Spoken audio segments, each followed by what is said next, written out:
Hello, and good morning, Blue Jays fans. Welcome to the most explosive baseball news day we've had in weeks. And trust me when I say the fallout from what just happened is going to reshape the entire American League landscape. We're talking about blockbuster signings, teams scrambling in absolute panic mode, trade opportunities that just slammed shut, and the Toronto Blue Jays sitting in a fascinating position watching chaos unfold all around them. I'm absolutely fired up to break down everything that's happening, right? Now, because we've got some seriously different and wild developments going on around the Blue Jays and Major League Baseball in general, this isn't your typical off-season news cycle, where things move slowly and predictably. This is full-blown chaos with multiple storylines converging simultaneously. And the implications for Toronto are absolutely massive. We're going to start with the absolute bombshell that dropped and has everyone in baseball talking. Then we'll transition into how this affects the Blue Jays both positively and negatively, discuss a major trade opportunity that just evaporated into thin air, and wrap up with some fascinating broadcasting news that Blue Jays fans need to know about. So buckle up, grab your coffee, and let's dive headfirst into the madness. First things first, and this is the headline that's dominating every baseball conversation this morning. We no longer have to hear any more rumors, speculation, or nightmare scenarios about Alex Bregman becoming a Boston Red Sox and beating up on the Blue Jays 19 times per season. All those concerns, all that anxiety about watching one of the best third basemen in baseball join a division rival, it's all gone because Bregman is now heading to the north side of Chicago to play with the Cubs. That's right, folks. Alex Bregman has officially signed a 5-year deal worth $175 million with the Chicago Cubs. Let me repeat that for emphasis because this is a massive deal. 5 years, $175 million. That's $35 million per season for a player who just turned 31 years old and is coming off what was admittedly an excellent season with the Boston Red Sox. Let's talk about what Bregman accomplished last year to earn this kind of payday, because context matters when evaluating whether the Cubs overpaid or got fair value. Bregman batted .273 with a .364 on-base percentage and a .462 slugging percentage in his triple slash line, which is pretty damn good by any standard. Those are legitimate star-level numbers from a player who also brings Gold Glove caliber defense and championship experience. But here's what makes this deal particularly interesting from a contract structure perspective. This comes after Bregman signed just a 1-year deal with the Red Sox last offseason that included an opt-out clause. He bet on himself, took the short-term money, performed at an elite level, and then opted out to test the free agent market again.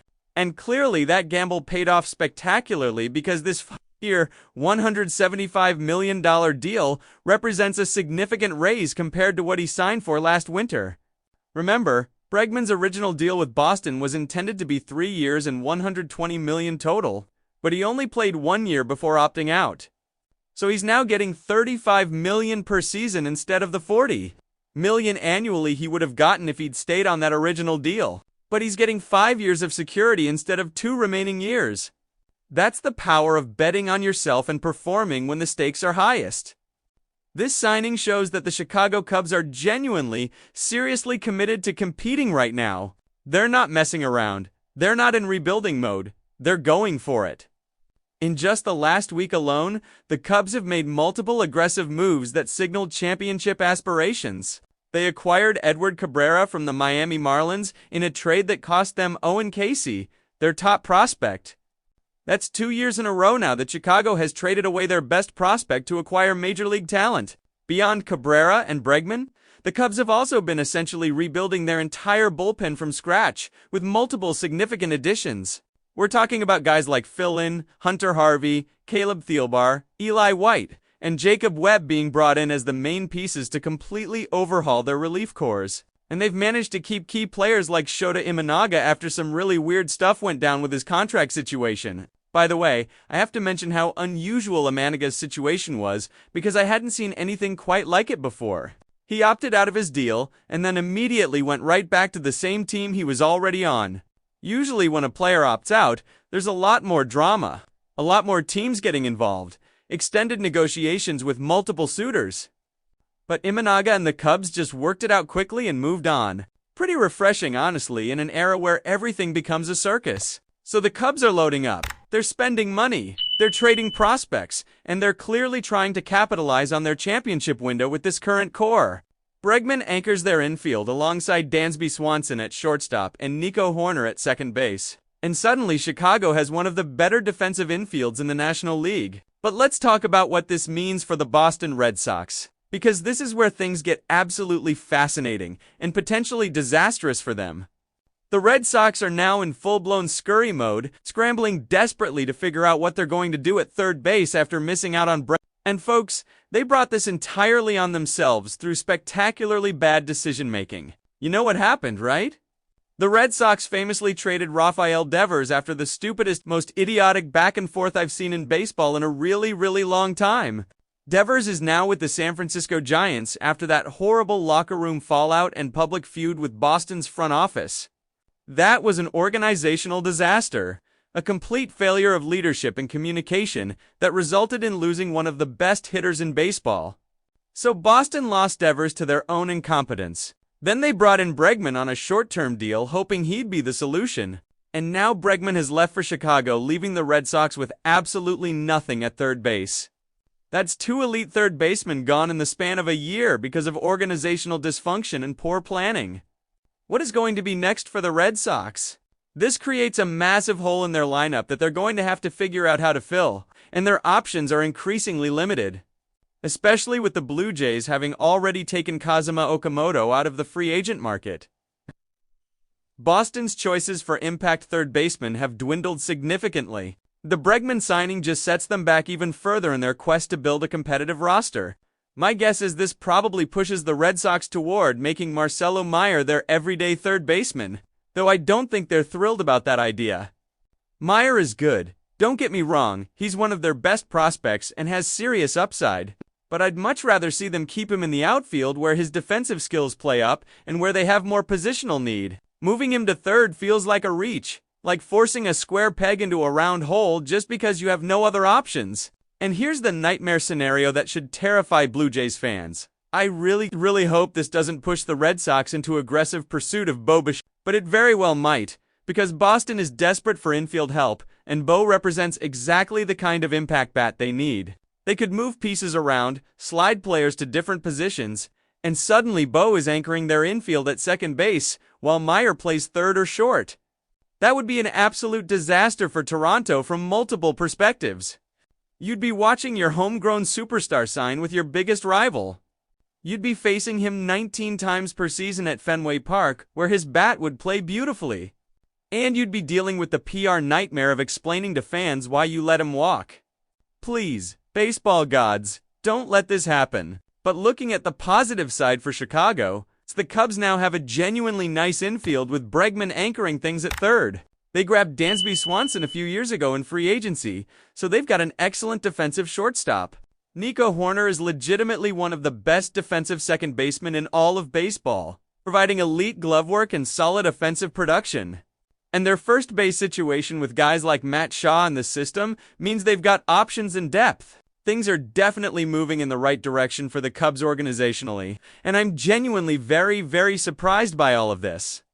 I was absolutely not expecting to wake up this morning, check my phone, and see that the Cubs and Bregman had already finalized a deal that came out of nowhere, moved incredibly quickly, and now completely reshapes the National League Central landscape. Now let's talk about how this affects the Toronto Blue Jays specifically, because there are both positive and negative elements to digest here. On the positive side, Bregman going to the National League means Toronto doesn't have to face him regularly. He's not joining the Yankees or Red Sox or Orioles where he'd be a constant thorn in the Blue Jays' side. That's legitimately good news, because Bregman is an elite player who makes any lineup significantly better. Additionally, Bregman coming off the board potentially accelerates movement in other free agent markets. With one of the premier position players now signed, agents for other elite free agents like Kyle Tucker and Bo Bichette might feel increased urgency to get deals done. Nobody wants to be the last big fish available when all the money has been spent elsewhere. On the negative side, the Red Sox being in desperation mode for infield help could very realistically push them harder toward Bo Bichette. Boston has money to spend, they need immediate help. And Bo represents an all-star caliber player who can contribute right away. That's exactly the type of situation where a team might overpay significantly just to fill a glaring hole. But here's my honest assessment of the Bregman deal from a Blue Jays perspective. Toronto absolutely positively dodged a massive bullet by signing Kazuma Okamoto instead of pursuing Bregman more aggressively. $35 million per year for a 31-year-old third baseman who's going to be 36 by the end of this contract. That's a lot of money for a player whose best years are likely behind him. Okamoto's deal is 4 years and $70 million total, which is less than half what Bregman just got from Chicago. Yes, Bregman is obviously the better player right now, and yes, he brings championship pedigree and proven performance. But from a value perspective, from a risk mitigation standpoint, from a financial flexibility angle, the Blue Jays made the smarter play by going with Bregman at $35 million per season represents a massive commitment to a player who could decline rapidly over the next few years. Third basemen don't typically age gracefully. Defensive skills erode quickly at that position, and suddenly you're paying superstar money for league average production. The Cubs are betting that Bregman maintains his current level for at least 3 or 4 more years. And that's a risky bet. Meanwhile, Okamoto gives Toronto solid production, positional flexibility, right-handed power, and financial room to pursue other impact players like Kyle Tucker. That's smart roster construction. That's how you build sustainable contenders. And Ross Atkins deserves credit for not getting into a bidding war that would have hamstrung the organization financially. Now let's transition to another major story that just developed and has significant implications for the Blue Jays roster construction plans. Speaking of things I was kind of shocked by when I woke up this morning, apparently the Arizona Diamondbacks have decided not to trade Ketel Marte. That's right, the Blue Jays might have completely missed their window on what acquiring Marte could have potentially meant for their lineup. Ketel Marte is going to stay an Arizona Diamondback, at least for the time being, and that removes one of the most intriguing trade candidates from the market. Marte is just one of those supremely great players who finds ways to help his team win regardless of circumstances. He's a switch hitter with power, he can play multiple positions including second base and center field, and he brings veteran leadership and clutch gene that you can't teach. Maybe Marte does what he did a couple years ago and helps the Diamondbacks get all the way back to another World Series appearance. You never know. I don't think Arizona has added enough pieces to be legitimate championship contenders, but they're going to get a full season hopefully out of a healthy Corbin Burnes when he returns from injury. And all those other talented young players they've developed could take steps forward. There's definitely some gas left in that tank, and Ketel Marte will absolutely help push that needle very, very efficiently. So I'm not surprised that Arizona is holding on to him given what he means to their organization, both on and off the field. But it could have been a king's ransom for the Diamondbacks if they decided to trade him. Think about the package Arizona could have demanded. Marte still has team control remaining. He's a hell of a player who hits for average and power, plays elite defense at multiple positions, and has proven himself in the biggest games. If you look at what the Cubs just gave up for Edward Cabrera, their top prospect in Owen Casey, I believe that would have been the baseline for acquiring Ketel Marte. We're talking about Toronto's best prospect plus additional pieces to get a deal done. And maybe teams around baseball just thought that price was too expensive. And honestly, I'm not going to blame them one bit for that assessment. Giving up your entire farm system for one player, even a great player like Marte, is incredibly risky. What if he gets injured? What if he declines unexpectedly? What if the fit isn't right and he doesn't produce as expected? Those are legitimate concerns that have to factor into any trade discussion. But somebody like the Blue Jays, who are in win-now mode with a closing championship window, might have been willing to pay that premium price. All of a sudden, the Blue Jays' infield situation becomes infinitely more comfortable and flexible. I'm quite happy-ish, keyword being ish, with Andres Jimenez at shortstop and Ernie Clement at second base, based on what they showed last season. Both are excellent defenders who can contribute offensively, but I would have been a lot more comfortable with Bo Bichette at short, Kyle Marte at second base providing switch-hitting power and veteran stability, and then letting Jimenez and Clement compete for playing time in utility roles. Or maybe you trade Jimenez to another team for pitching help while keeping Clement as your super utility player. That kind of depth and flexibility is what championship teams have. But it is what it is at this point. Here we are. The Diamondbacks are going to hold on to Ketel Marte, and they'll probably see how their season develops before potentially revisiting trade conversations. Maybe they're contending at the deadline and they keep him to push for another playoff run. Or maybe they're out of it by July and they flip him to a contender for prospects. We'll just have to wait and see how this plays out. The Blue Jays will have to look elsewhere for middle infield help if they decide they need more depth or want to upgrade. The trade market is always evolving. New names become available as seasons progress, and Ross Atkins has shown he's willing to be aggressive when opportunities present themselves. Now let's wrap up with one final piece of interesting news that Blue Jays fans need to know about, especially those of you watching from the United States. The Toronto Blue Jays are apparently going to be featured on Sunday Night Baseball here in the States. This is the first time in a very, very long time that the Blue Jays have gotten significant national television exposure in America. And this is particularly notable because the Sunday Night Baseball brand is actually being completely revitalized by Peacock and NBC here in the United States. This isn't ESPN's Sunday Night Baseball that we've all become accustomed to over the decades. This is a brand new production with new announcers, new presentation style, and new energy. But here's the crucial detail for Blue Jays fans in Canada. None of this is going to affect any of you whatsoever. You all get to keep watching exclusively on the Sportsnet feed because that's where the home of the Blue Jays is. And this new broadcasting arrangement doesn't change that one bit. At least that's the story we're being told at the moment. This isn't like the Apple TV deal where exclusive rights supposedly went to Apple and Canadian. Fans were locked out of watching their own team. According to current reports, this new Peacock and NBC deal doesn't include those kinds of exclusivity provisions. So Canadian fans should still be able to watch every Blue Jays game on Sportsnet, just like always. I'm personally hoping that MLB TV still lets me watch games on the Sportsnet broadcast feed, because that's what I've gotten accustomed to, and I don't particularly want to switch to a different production. But we'll see what happens as the season gets closer and all these broadcasting details get finalized. The Blue Jays are scheduled to play 5 games on this new Sunday night baseball package, 4 in the afternoon time slot, and then 1 evening game all the way in September. So you'll get to see Toronto featured prominently on national television, which is great for exposure and for showcasing the team to American audiences who might not follow the Blue Jays as closely. Additionally, the Blue Jays are apparently going to be featured regularly on another show that Peacock and NBC do during the day, on Sundays, called The Leadoff. This is basically an early sports enter type show, kind of like a pregame show for all the baseball action happening that day, and it only airs on Sundays.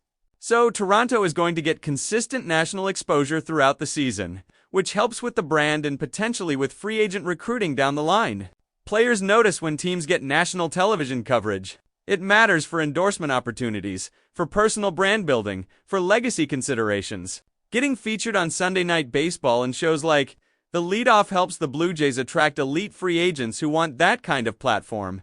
So Blue Jays fans, that's the news as we have it so far on this absolutely chaotic morning in baseball. Alex Bregman is headed to Chicago on a massive deal. The Red Sox are panicking about their roster holes. The Diamondbacks are keeping Kettleman, and the Blue Jays are getting national television exposure. It's been a whirlwind, and we're not even done with the offseason yet. Let me know in the comments what you think about all of these developments. Are you relieved that Bregman went to the National League? Are you disappointed that the Mart trade opportunity disappeared? Are you excited about the national television exposure?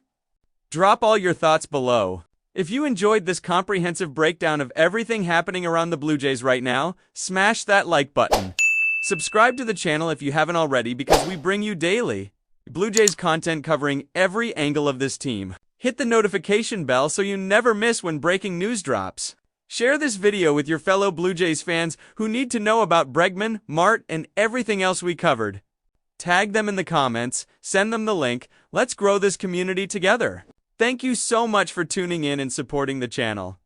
We greatly appreciate every single one of you. We'll hopefully talk to you tomorrow with even more Blue Jays news and analysis. Until then, as always, let's go Blue Jays!